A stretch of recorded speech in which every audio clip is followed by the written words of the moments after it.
रायबरेली गांधी परिवार की परंपरागत सीट रही है, लेकिन इस सीट पर अब बीजेपी को लगता है कि वो चुनौती दे सकती है गांधी परिवार को, इसलिए वो उम्मीदवार तलाश रही थी। लेकिन आखिरकार रायबरेली में गांधी परिवार यानी सोनिया गांधी, राहुल गांधी और प्रियंका गांधी को चुनौती देने वाला कोई चेहरा बीजेपी को मिल नहीं पाया। इसलिए बीजेपी के भीतर चर्चा इस बात को लेकर है कि रायबरेली की सीट पर गांधी परिवार को गांधी परिवार से ही चुनौती दिलवाई जाए। इसलिए वरुण गांधी से संपर्क किया गया और फिर वरुण गांधी के आश्रय राहुल गांधी के सियासत को चैलेंज देने की कोशिश की गई। बीजेपी ने चाल तो बहुत बेहतर चली थी। एक तरफ तो पीलीभीत से टिकट काटकर वरुण गांधी को लेकर सवाल खड़े कर दिए थे कि आखिर बीजेपी के भीतर बेरोजगारी, शिक्षा, महंगाई, पेपर लीक पर बात करने का खामियाजा वरुण गांधी को उठाना पड़ा।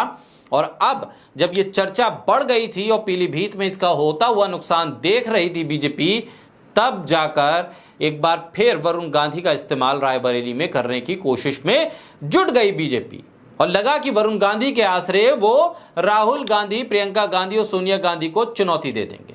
लेकिन बीजेपी के ये अरमा आंसुओं में बह गए, क्योंकि वरुण गांधी ने ऐसा करने से मना कर दिया। रायबरेली की सीट से इंदिरा गांधी और उनके पति फिरोज गांधी चुनाव लड़कर संसद तक पहुंच चुके हैं।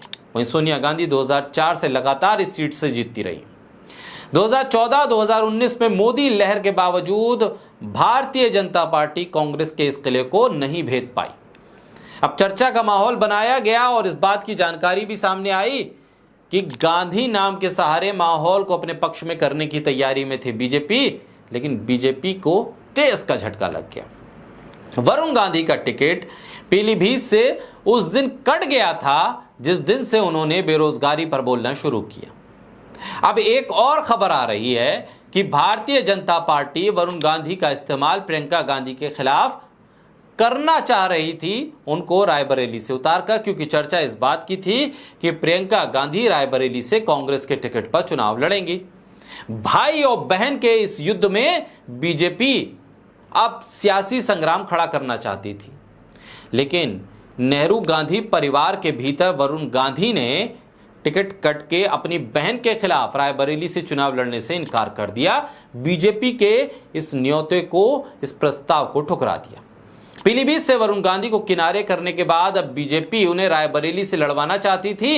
इस सिलसिले में वरुण गांधी को बीजेपी के कई सीनियर लीडर्स ने संपर्क किया, लेकिन वरुण गांधी का कहना था कि चाहे कुछ भी हो जाए वो अपनी बहन प्रियंका के खिलाफ चुनाव नहीं लड़ेंगे। कई बार के दबाव के बाद अब फाइनली वरुण गांधी ने मना कर दिया है। और जब अब वरुण गांधी ने मना कर दिया है तो फिर अब बीजेपी के सामने मुश्किल है कि चेहरा किया दिया जाए। तो फिर प्रियंका गांधी के खिलाफ रायबरेली से समाजवादी पार्टी के पूर्व विधायक राकेश सिंह को मैदान में उतारने पर चर्चा चल रही है। आप समझ सकते हैं कि वरुण गांधी का व्यक्तित्व किस तरह का है। टिकट नहीं मिला, उन्होंने कबूल कर लिया, लेकिन प्रियंका गांधी के खिलाफ चुनाव लड़ना कबूल नहीं किया। वरुण गांधी का टिकट बीजेपी ने इसलिए काटा क्योंकि उन्होंने किसानों, नौजवानों की बात की।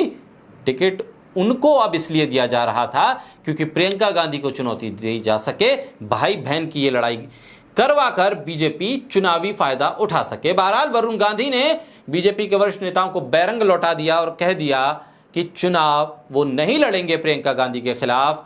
सवाल यह है कि पीलीभीत से टिकट क्यों काटा था और अब रायबरेली से टिकट क्यों दिया जा रहा है। इस सवाल के जवाब के पीछे पूरी कहानी यही है कि प्रियंका गांधी को किसी तरह से चुनौती दी जा सके और वरुण गांधी के उठाए गए बेरोजगारी के सवाल से जो नाराजगी थी बीजेपी के भीतर, शीर्ष आला कमान में बीजेपी के, वो टिकट काट के पूरी हो गई। लेकिन अब प्रियंका गांधी से चुनावी रंजिश निकालने के लिए वरुण गांधी का ही इस्तेमाल वरुण गांधी को मंजूर नहीं था, लिहाजा उन्होंने टिकट से इनकार कर दिया।